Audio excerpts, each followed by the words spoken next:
स्वागत है आपका हमारे चैनल योगा एजुकेशन इंडिया में। विद्यार्थियों, जैसा कि आप क्रमशः योग सूत्र समझ रहे हैं, उसमें से तीसरा पाद विभूति पाद के सूत्रों को समझ रहे हैं। आज आप समझ पाएंगे 3.48 से लेकर 3.51 तक के सूत्रों को समझेंगे, जो कि बहुत ही इंपॉर्टेंट सूत्र हैं, तो ध्यान से समझना।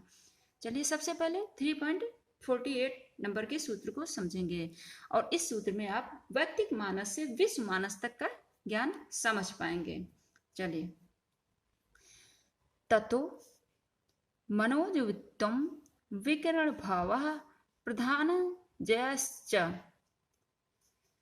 ततो का अर्थ यानी इससे, मनोजवित्तम मन की तेजी,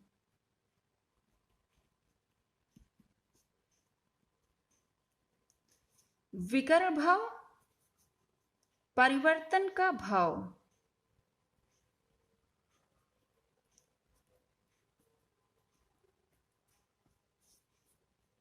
प्रधान पहला कारण, प्रधान पहला कारण, उत्कृष्ट कह सकते हैं इसको, ठीक। और जय यानी सिद्धि। अच्छा, मतलब और, तो ततो मनो वित्वम विकरण भाव प्रधान जय च। अब एक लाइन में अर्थ समझे। उस इंद्र जय यानी इंद्रिय जय, जो आपने इंद्रियों पर अब विजय हासिल कर ली, यानी इंद्रियों को जीत लिया। कौन सी? कर्मेंद्रिया, ज्ञानेंद्रिया प्लस एक मन। तो जब उस पर विजय प्राप्त कर ली, उससे आगे यानी फिर जब इंद्रियों पर विजय प्राप्त कर लेंगे, अगले सूत्र पिछले वाले वीडियो अगर नहीं देखे हैं तो देखना जरूर, तो उससे आगे का पतंजलि ऋषि बताते हैं।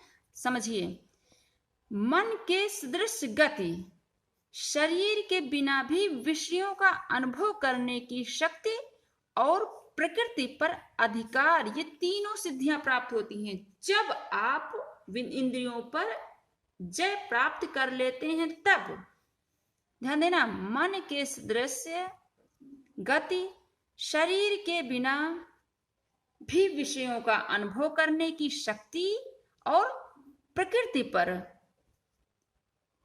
अधिकार, ये तीनों सिद्धियां प्राप्त होती हैं कब? जब इंद्रियों पर योगी विजय प्राप्त कर लेता है, यानी पूरी तरह उसके कंट्रोल में रहती हैं। अर्थात विद्यार्थियों, ज्ञान कराने वाली इंद्रियों पर नियंत्रण से मन पर विजय प्राप्त की जाती है, जिससे योगी के शरीर और उसके मन की गति का आपस में मेल होता है। इस प्रकार वैयक्तिक मन अपने आप को विश्व मानस या ब्रह्मांडीय चेतना में परिवर्तित कर लेता है और फिर मौलिक तत्व से मिलकर नियंत्रण पा लेता है। और मनोजवित्तम के विषय में थोड़ा सा मैं समझा दूं तो आपको और अच्छे समझ में आ जाएगा। स्थूल शरीर एवं समस्त इंद्रियों के सहित मन की भांति क्षण भर में कहीं से कहीं देश विदेश में गमन करने की शक्ति को मनोजवित्त कहते हैं। इसे ही मन की तरह गति की शक्ति कहा जाता है।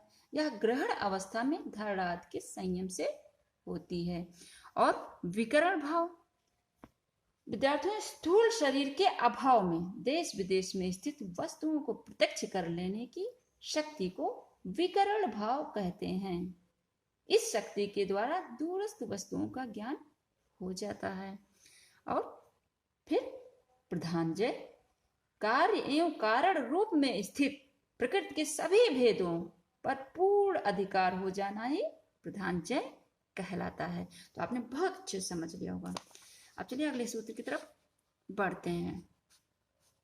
3.49 नंबर के सूत्र को समझते हैं। चलिए, सत्य पुरुष अनित्याख्याति मात्रस्य सर्वभाव अधिष्ठातृत्वम सर्वज्ञातृत्वम च। अब इसको मैं आपको फुटकर में समझा दूं तो और अच्छे समझ में आएगा। देखो, सत्व पुरुष अनित्य ख्याति मात्रस्य और सर्व भाव अधिष्ठातृत्वम सर्व ज्ञातृत्वम च। ठीक, अब इन शब्दों का अर्थ समझें। सत्व शुद्धि, पुरुष जैसा कि आप जानते हैं आत्मा, अन्यता भेद,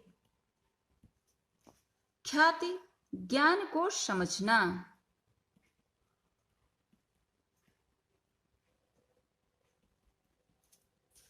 मात्रस्य केवल उसका ही,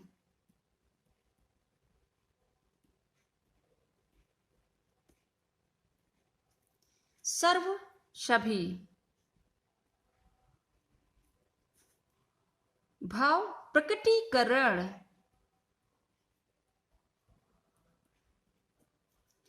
अधिष्ठातृत्व श्रेष्ठता, सर्वज्ञातृत्व संपूर्ण ज्ञान या सर्वज्ञानी, संपूर्ण ज्ञान या से सर्वज्ञानी कहते हैं। और च और तो बुद्धि और पुरुष, ध्यान से समझना, एक सिद्ध योगी ज्ञान का स्वामी बन जाता है। कब? जिस विवेक ख्यात यानी आत्मज्ञान के लिए आप पढ़ते हुए आ रहे हैं, उपयुक्त संयम कहे गए हैं, अब उन्हीं का आवंतर फल समझेंगे इस सूत्र के माध्यम से। ठीक, तो एक सिद्ध योगी ज्ञान का स्वामी बन जाता है। अब एक लाइन में अर्थ समझना, तब मैं एक्सप्लेन करके समझाती हूं। बुद्ध पुरुष, इन दोनों की भिन्नता मात्र का ही जिसमें ज्ञान रहता है, ऐसी सबीज समाधि, कौन सी समाधि? सबीज समाधि को प्राप्त योगी का सभी भावों पर स्वामी भाव और सर्वज्ञ भाव हो जाता है।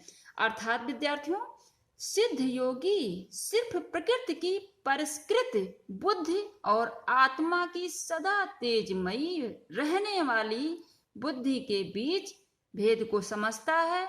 इस शक्ति से वह सर्वज्ञान, असीमित शक्ति और सर्वज्ञता की श्रेष्ठता को प्राप्त कर लेता है। और सरलता से आप समझ लें, देखो, जब बुद्धि के रजोगुण और तमोगुण के द्वारा उत्पन्न संस्कार सर्वथा धुल जाते हैं और उसमें मात्र शुद्ध सत्य गुण के ही संस्कार प्रकट होकर सतत प्रकाशित होते रहते हैं, उस समय मात्र बुद्धि, अब यहां बुद्धि किसे कहा गया है? प्रकृति।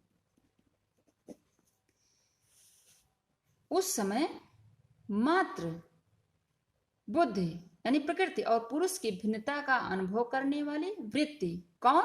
विवेक ख्यात ही शेष रहती है।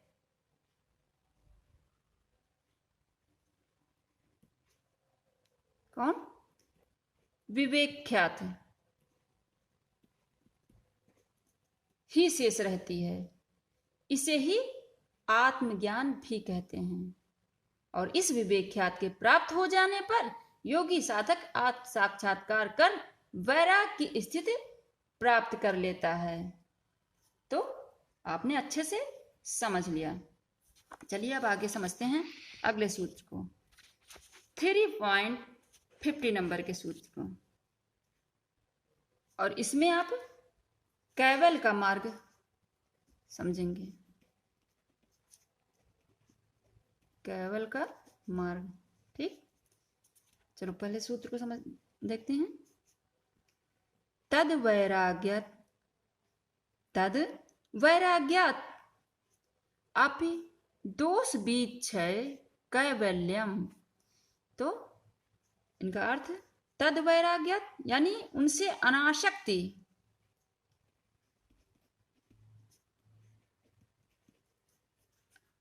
अनासक्ति, उनके प्रति निरपेक्ष भाव,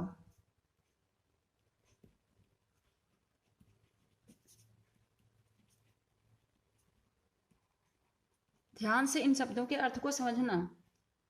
और अपि यानी भी, दोष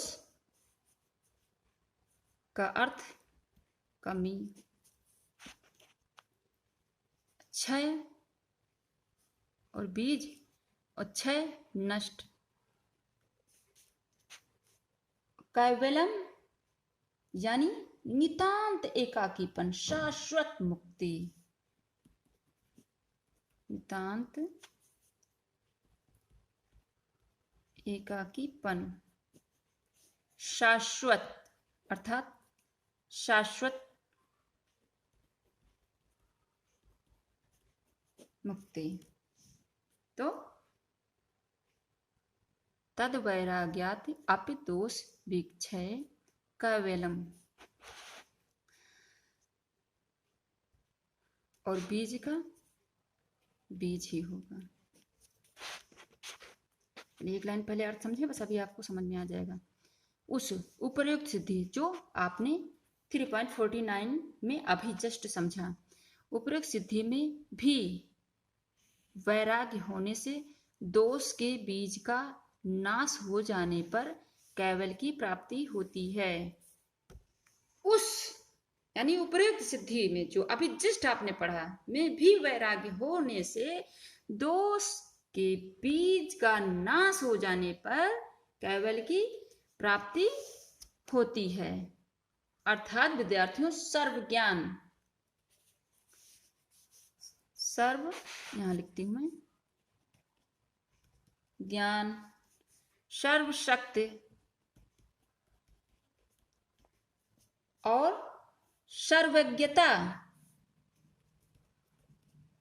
इन पॉइंटों को आप नोट कर सकते हैं कि सफलता प्राप्त करने के बाद योगी को सारे दोषों और बंधनों के बीज को नष्ट कर देना चाहिए ताकि वह शाश्वत मुक्ति के पथ पर बढ़ सके और सांसारिक इच्छाओं के चंगुल से मुक्त हो जाए। तो आपने अच्छे से समझ लिया इसको। अब चलिए आगे बढ़ते हैं।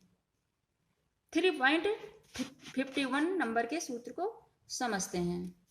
इसमें अब इतना साधक को प्राप्त हो जाने के बाद महर्षि समझाते हैं कि कैसे आपको बचकर रहना है, नहीं योग भ्रष्ट हो जाने की आशंका बनी रहती, यानी योगिक कृपा के पथ से पतन कैसे हो सकता है। तो इस सूत्र में आप समझें, ध्यान से समझना। अस्थानी उपनिमंत्रणे संग अस्मय आकरणम, फिर ध्यान से समझना, पुनः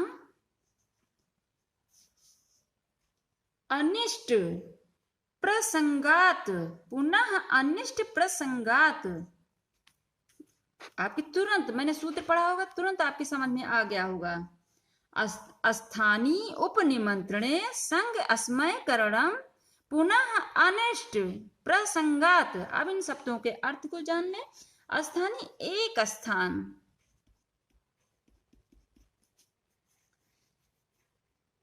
या पद या देवता, और फिर उपनिमंत्रणे निमंत्रण किए जाने पर,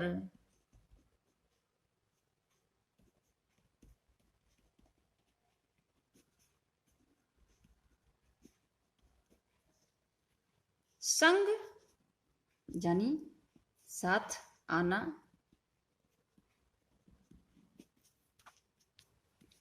फिर अस्मय यानी आश्चर्य या मुस्कान।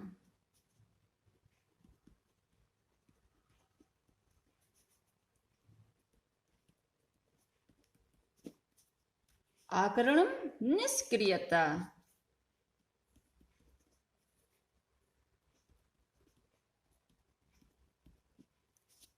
पुनः फिर से। अनिष्ट प्रतिकूल।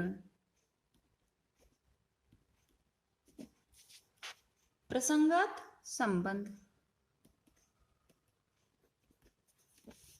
एक लाइन में अर्थ पहले समझे। लोकपाल देवताओं के बुलाने पर ना तो उनके भोगों में यानी उनके साथ सुविधा में भी नहीं संग यानी राग करना चाहिए, और ना ही अभिमान करना चाहिए, अहंकार भी नहीं होना चाहिए, क्योंकि ऐसा करने से पुनः अनिष्ट होना संभव है। अर्थात ध्यान से समझें, महर्षि क्या समझाना चाहते हैं। इन सभी स्थितियों को प्राप्त कर लेने के पश्चात सिद्ध योगी को इन उपलब्धियों में अनासक्त रहने और इस बात से सतर्क रहने की आवश्यकता होती है कि सांसारिक जीव उसे गलत रास्ते पर ना ले जाएं, जिसका कि वे भरसक प्रयास करते हैं। उन्हें अपनी रक्षा करनी पड़ती है और ध्यान रखना पड़ता है कि वे अवांछित शक्तियों के जाल में ना फंस जाएं और योग में अपने अंतिम लक्ष्य से ना भटक जाएं। अर्थात विद्यार्थियों, महर्षि पतंजलि ने अनेक स्थानों पर उन गड्ढों को दिखाया है जो यौगिक सिद्धों के सामने आते हैं। वह उनके संबंध में चेतावनी देते हैं जिससे कि वे उनसे दूर रहें। और जैसा कि आप विश्वामित्र की कथा आपको पता ही हो गया, जिन्हें मेनका ने वासना के जाल में फंसाया था, भटक गए थे वो अपने रास्ते से। महर्षि हमें बताते हैं कि हमें इन अलौकिक शक्तियों का शिकार नहीं बनना है, बल्कि यह विचार कर सच्चा प्रयास करते हुए आगे बढ़ना है कि इन शक्तियों से परे भी एक परम शक्ति है। तो आशा करते हैं आपने बहुत अच्छे से समझ लिया। तो इसमें कितने सूत्रों को आपने समझा। अस्थानी उपनिमंत्रणे संग अस्मय आकरणम पुनराष्टि प्रसंगात तद वैराग्यात अपि दोष विक्षय कवलम। सत्य पुरुष अनित्य ख्याति मात्रा से सर्वभाव अधिष्ठातृत्वम सर्वज्ञतृत्वम ततो मनोजीवित्वम विकरण भावा प्रधान जयश्च। तो ध्यान से समझना, ये सभी सूत्र बहुत ही इंपॉर्टेंट है। स्वयं देखना, दूसरे बच्चों को जरूर शेयर करना। नए हैं चैनल को सब्सक्राइब करना, बेल आइकन जरूर प्रेस करना ताकि आपको नोटिफिकेशन प्राप्त होता रहे।